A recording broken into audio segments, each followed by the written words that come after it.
हिम्मत मर्दा तो मदद खुदा। नमस्कार दोस्तों, अनसंग वॉरियर्स की सीरीज में ये हमारा दूसरा वीडियो है और आज हम कवर करेंगे Veer Abdul Hamid the tank buster को, जिन्होंने अकेले के दम पे एक गन के सहारे 8 पाकिस्तानी टैंकों को निस्तनाबूद कर दिया था और 1965 में इंडो पाक की लड़ाई में भारत की जो जीत मिली थी उसमें इनका अहम योगदान था। ज्यादा जानकारी के लिए आइए आगे बढ़ते हैं। नमस्कार दोस्तों, स्वागत है आपका अपने चैनल वीर चरित में। दोस्तों, आप अब हमसे फेसबुक और टेलीग्राम के माध्यम से भी जुड़ सकते हैं और वीर चरित से जुड़े रहने के लिए और ऐसे वीडियोस को देखते रहने के लिए प्लीज लाइक, शेयर और सब्सक्राइब करें वीर चरित को। अब्दुल हमीद का जन्म 1 जुलाई 1933 में धम्मूपुर विलेज गाजीपुर जिले में हुआ था और ये उत्तर प्रदेश में था। इनकी माता सकीना बेगम और पिता मोहम्मद उस्मान थे। पिता दर्जी का काम किया करते थे और उसमें अब्दुल हमीद भी उन्हें मदद किया करते थे। अब्दुल हमीद 20 साल की उम्र में आर्मी में इनका इंडक्शन हुआ था वाराणसी के रैली में। इसके बाद इनका ट्रेनिंग हुआ था ग्रेनेडियर्स रेजिमेंटल सेंटर नसीराबाद में और इनकी पोस्टिंग हो गई थी 4 ग्रेनेडियर्स 1955 में। शुरुआत में ये आर्मी के एक राइफल कंपनी में इंडक्ट हुए थे। उसके बाद इन्होंने 1962 जो इंडिया और चाइना की लड़ाई हुई थी और जिसमें चाइना ने अक्साई चीन हड़प लिया था, अक्साई चीन के बारे में भी मैंने वीडियो कवर किया था कल ही, आप उसे देख सकते हैं।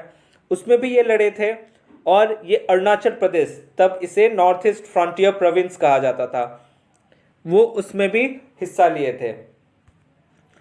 उसके बाद जब सीज फायर हो गया था तो इनका जो रेजिमेंट था वो अंबाला चला गया था और इनका पद बन चुका था कंपनी क्वार्टर मास्टर हविलदार।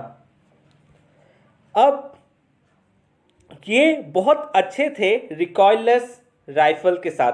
दोस्तों, ये उन दिनों का एक राइफल होता था 106 रिकॉइललेस राइफल और इसी राइफल के सहारे उन्होंने पाकिस्तानी टैंकों को निस्तनाबूद किया था।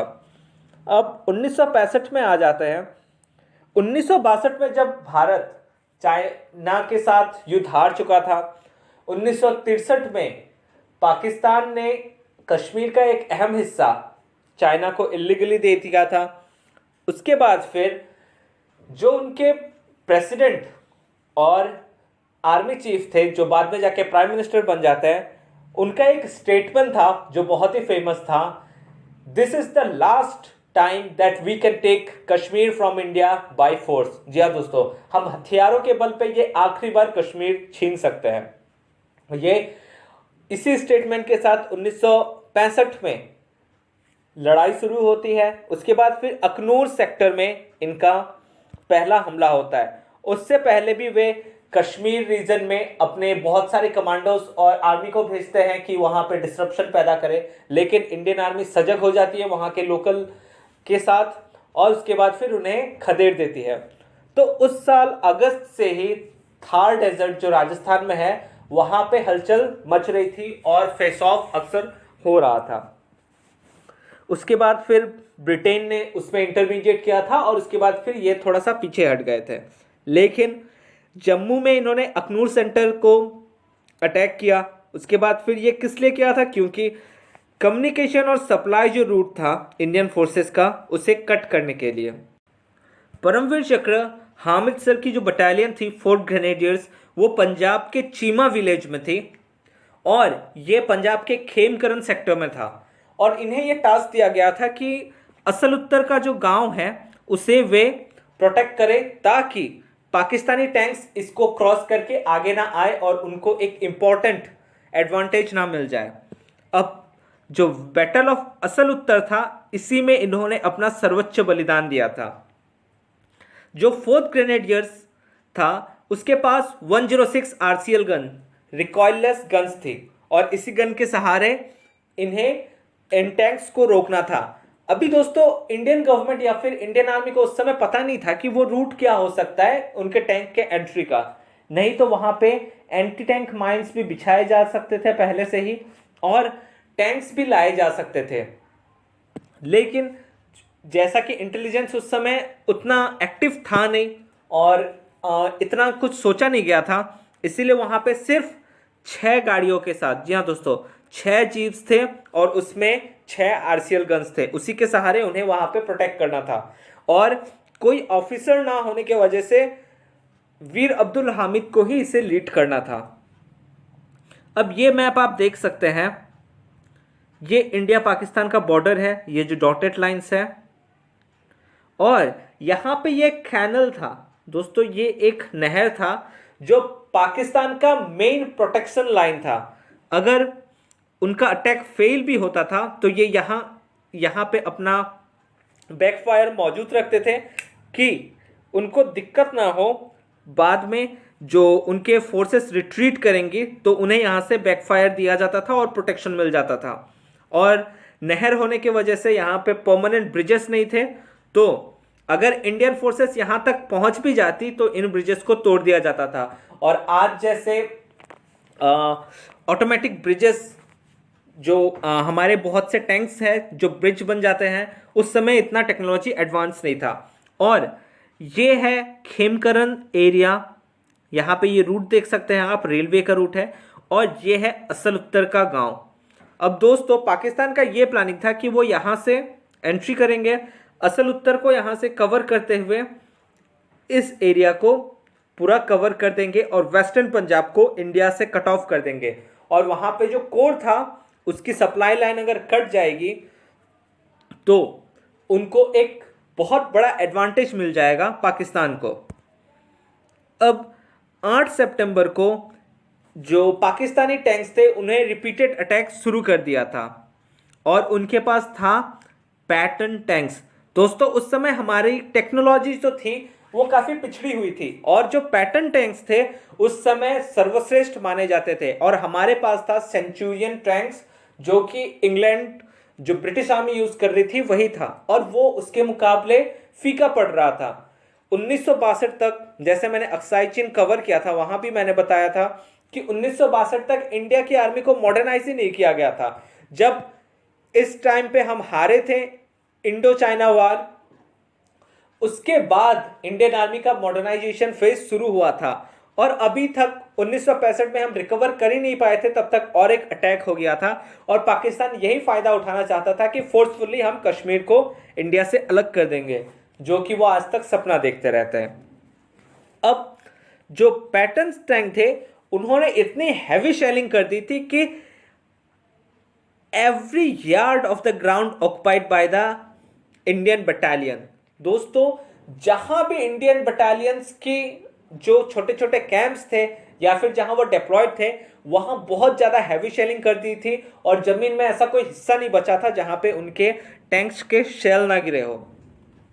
हामिद सर जैसे कि वो कमांड में थे, उन्होंने अपनी जीप निकाली, उसके ऊपर रिकॉयलेस 106 रिकॉयलेस गन को माउंट किया और वो आगे बढ़ गए।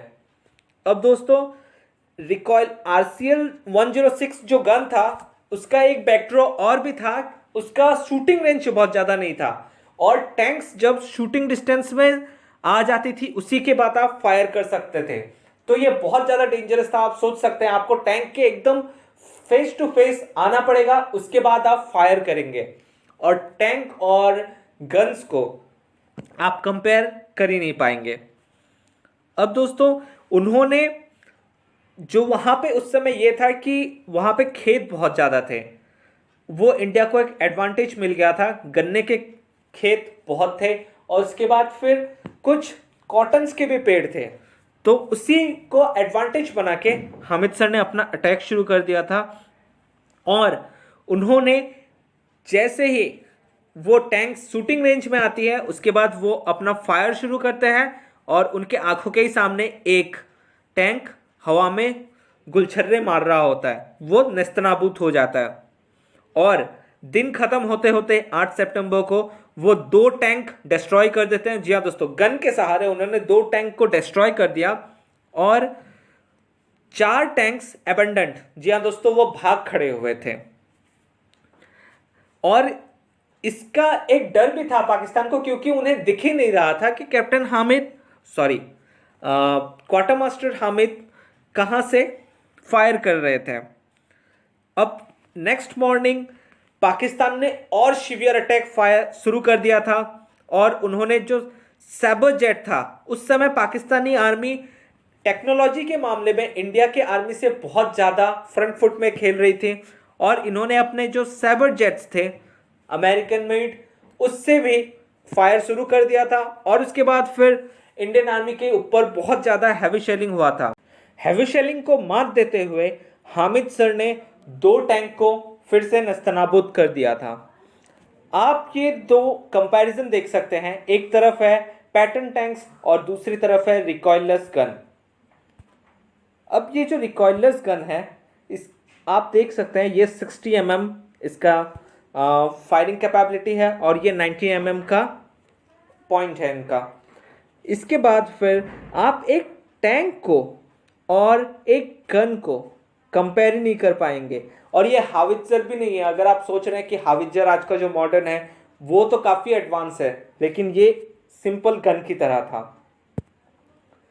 अब दोस्तों 10 सितंबर को 1965 इस दिन पाकिस्तान ने और सीवियर अटैक कर दिया था और जो 4th ग्रेनेडियर्स का पोजीशन था जहां वीर हामिद और उनके जवान ठहर रहे थे वो नोटिफाई हो चुका था और उसके ऊपर हैवी शेलिंग शुरू हो गई थी और पाकिस्तानी एयरफोर्स ने भी उसके ऊपर हैवी बम्बार्डमेंट शुरू कर दिया था। और ये जो टैंक का प्लेटून था उनका, उससे पीछे से एडवांस आर्टिलरी इन्फेंट्री भी उसे बैक कर रही थी। अब दोस्तों जैसे वीर हामिद ने देखा कि टैंक्स उनके जवानों की तरफ आ रहे हैं, उन्होंने बिना कुछ सोचे समझे अपना जीप निकाला, उसके ऊपर अपने रिकॉइललेस गन रखी और वो आगे बढ़ गए उनके जवानों को बचाने के लिए और टैंक्स को नेस्तनाबूद करने के लिए। जो पहला टैंक आ रहा था उन्होंने उसे नेस्तनाबूद किया। उसके बाद फिर उन्होंने और 2 को डिसेबल किया, लेकिन अब तक उनका पोजीशन लोकेट हो चुका था और उनको हैवी चोट पहुंची थी एक मोटार शेल से और बाकी एक्सप्लोसिव सेल्स भी वहां पे बहुत ज़्यादा चल रहे थे। अब अटैक रेगुलरली हो रहे थे, लेकिन वीर हामिद वहां से हटे नहीं और वहीं पे वो डटे रहे और इनका अदम्य साहस और ये जो लड़ाई इन्होंने लड़ी थी, इसके बलबूते 8 टैंक तो इन्होंने खुद ही ऑक्युपाई कर चुके थे और 4 टैंक्स पाकिस्तानी सोल्जर्स अबैंडन कर चुके थे। 97 टैंक्स, जी हाँ दोस्तों 97 पाकिस्तानी टैंक्स को डिस्ट्रॉय और कैप्चर कर लिया गया था इस बैटल में और इंडिया के तरफ से सिर्फ 34 टैंक्स। पैटर्न टैंक्स जो कि सेंचुरियन टैंक से बहुत ज़्यादा एडवांस था, वो फेल हो जाता है। क्यों? क्योंकि इंडियन आर्मी पीछे खड़ी थी और किसी ने बहुत ही सही कहा है कि the machines don't win war, the man behind the machine leads the war. जी हाँ दोस्तों, मशीनें लड़ाई नहीं जीतती, लेकिन उनके पीछे जो इंसान होते हैं, जो आर्मी होती है, वो असल में लड़ाई जीतती है। अब दोस्तों ये देख सकते हैं पैटर्न टैंक्स का इतना बड़ा रोल था और इसको कब्जा करना इंडिया के लिए इतनी बड़ी जीत थी कि ये जो पूरा एरिया था उसे पैटर्न नगर से हम आज भी जानते हैं और वो नाम तभी पड़ चुका था।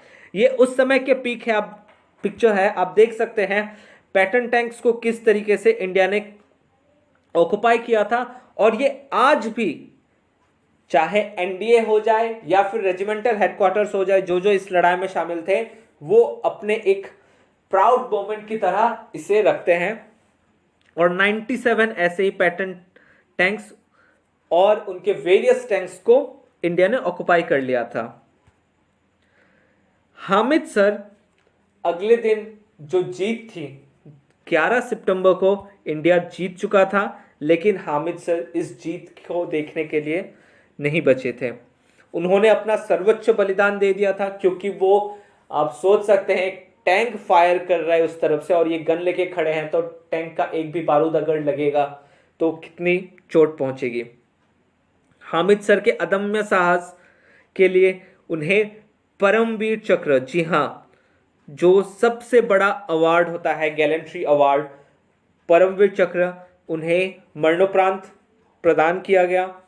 और ये आप देख सकते हैं ये मेमोरियल है, ठीक इसी जगह पे वीर हामिद ने अपना सर्वोच्च बलिदान दिया था। आज तो यहाँ पे रोड्स डेवलप्ड है और ये जगह बहुत डेवलप हो चुका है। उन दिनों यहीं से, यहाँ से मुश्किल से 300 से 400 मीटर दूर तक उनके टैंक्स थे और वीर हामिद यहीं से अपने जीप के सहारे फायर कर रहे थे। यहाँ आप देख सकते हैं ये उनका गांव है गाजीपुर में, जहाँ हमारे सीडीएस बिपिन रावत और आर्मी के बाकी ऑफिसर्स को भी आप देख सकते हैं। ये उनके मेमोरियल में RCL 106 गन को रखा गया है और उस समय के जीप भी। दोस्तों, हमें अपने वीरों के बारे में कभी भूलना नहीं चाहिए और आपको अगर लगता है कि आपने कुछ भी नया इस वीडियो के माध्यम से जाना और आपको ऐसा अगर लगे कि आपको दूसरों को भी बताना चाहिए तो प्लीज़ शेयर और सब्सक्राइब करें। धन्यवाद दोस्तों, खुश रहिए, खुशियाँ बांटते रहिए। जय हिंद।